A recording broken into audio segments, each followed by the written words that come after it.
You mentioned Citigroup, and in today's news, we know that Citigroup is laying off 20,000 workers as we speak. They're having one of their most successful years ever. The stock is doing fine, thank you very much. Sales are up, but the investors think that there's just too much cost. So with the stroke of a pen, 20,000 workers will be out of work soon at Citigroup. How does this square with you? Wouldn't Adam Smith recommend the efficient operation of an enterprise? And how would he view, and how would you view what's happening at Citigroup, maximizing profit for the shareholder at all costs? Well, there isn't any question with world competition. You have to be efficient, or you don't stay alive. But again, that's the Darwinian nature of economics. Yes. Yep. But Mr. Prince, was a financial background and took over when Sandy Weill retired, and Sandy was like Dennis Kozlowski, but he didn't get into trouble. The former CEO at Tyco. Both of them were serial acquirers, and you're using acquisition to hype your earnings. So in many cases, you're putting together illogical combination of businesses. Doesn't that square, though, with your hypothesis? When we started this segment, we said greed is good. Many of our viewers now, I'm sure, are thinking, how does this square together? If greed is good, and the Citigroup, for example, lays 20,000 people off to improve profits at a time of tremendous corporate success, isn't that conforming with your hypothesis number 3, greed is good? Well, you just convinced me that it's a lousy title. I meant that in an ironic sense. Okay. Tell us the authentic topic for number 3. It's the trust and cooperation. It's the democratic capitalism that can eliminate material scarcity and unite the world. It's ultra-capitalism that has took a rise of money, the pension savings mandated by government. Oh, yes. Which could have been the greatest savings investment opportunity in capitalist history. But the congressman assumed that the stock market was an efficient transfer point of money, which would then go into new equity, which would give the money for companies to invest in plant, equipment, people, programs. But the money, in a sense, stopped at the stock market. Yes. It didn't keep moving on into investment, and there was so much of it in the stock market that they used it to force companies into short-term goals.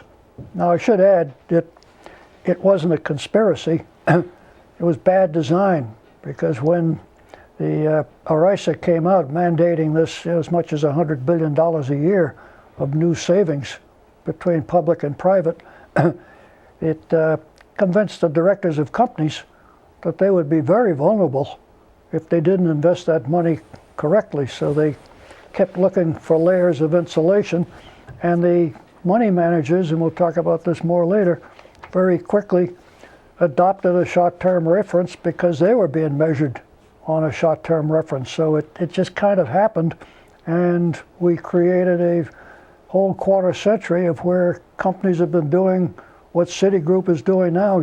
You build up to a point, and then if you can't do anything else, it's known as acquire and fire. That's the mood. When I read this section in your book, and I have it here in my notes, that it looks to me like you're blaming Clinton and his Secretary of Treasury Rubin for just talking about emerging economies and talking down their cross-border economics. So doesn't this mean that ultra-capitalism is bipartisan? Exactly. So how does this square with this notion that Clinton and Rubin and now Bush they seem to be continuing the same policies of expanding our economic borders, expanding the trade from just North America to include they're even talking now of South American trade agreements. How would this all square with you with regard to this notion of trust and ultra-capitalism? Aren't we losing a sense of government here, or a sense of yes, who we are? You gather from earlier remarks, I'm disappointed with both parties. Neither of them understand democratic capitalism. So I guess what I'm getting at is, What role does government play in all of this? The function of government is to support the economic system. And there's a lot of, Did they get out of the way, or do they participate? depends on time and place. I'll give you examples. An emerging economy, if you have an African economy trying to make it, they're going to need subsidies and protection in order to get the volume up to a critical mass, at which point they can support So themselves. they need some help. They need help. Okay. And on the other end of the spectrum, you've got Europe subsidizing $2 a cow, which is more than 2 billion people in the world live on in a day. They're subsidizing sugar. America's subsidizing cotton, and the Japanese are subsidizing rice. And you put all three of them together, there's 80 or 100 billion dollars a year. The poor consumer's it's a very paying more, interesting point. and the poor farmer doesn't have a job. You know, we're going to talk about that in our future segments, this whole notion of government subsidies, which of course leads us to the conversation of ethanol as an appropriate subsidy target for governments. And is that something that really adds to the economic viability as a replacement for gasoline? Is it something that is in your view, the proper role of government? But we can get to that later. Yeah, quick answer. Yeah, go ahead, quick. I rely on my friend Friedrich Hayek on a lot of these things, and we'll talk about him Yep. later. But he says the function of government should be whatever helps support, but in most cases, financial incentives work better than suffocating administration. In other words, use insurance costs and taxes on employee safety instead of an army of inspectors. We have about a minute left in this segment, but I wanted to capture the notion again that you've got issues with both the Republicans and the Democrats today. And we'll get into that. I can see you smiling. We'll definitely get into that in our next segment. Correct. And our next segment is going to focus on the fifth hypothesis. And what is the name of the fifth hypothesis, Ray? This is the one where I'm concerned that currency and credit is being controlled for the benefit of the speculators. Oh, yeah. Mm-hmm. And I make one radical point that the government has never tried to prevent asset inflation, real estate and stocks. Say that again, that they have not what? They don't prevent asset inflation in real Okay. estate and stocks.